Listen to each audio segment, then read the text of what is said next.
烦恼风台季节就要到咯，伫去年台东市区的白岭教会附近哦，就有树仔互风台扇倒。即马这附近哦，阁有15丛6层楼高的椰子树，因为教会哦无钱请人来处理，今年有一个香港的职工哦，伊家己做一个平台，爬去树顶哦，一节一节要甲椰子树撤掉。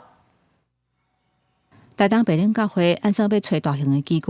来甲这15丛的椰子树啊锯掉，可能要开2粒外班。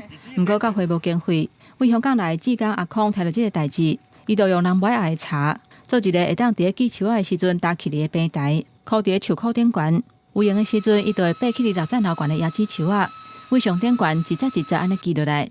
解决教会烦恼无钱头锯树仔的问题。倒下去的话，不一定是往哪一边倒啊。 也就是没有倒的话，东西掉下来也会危险。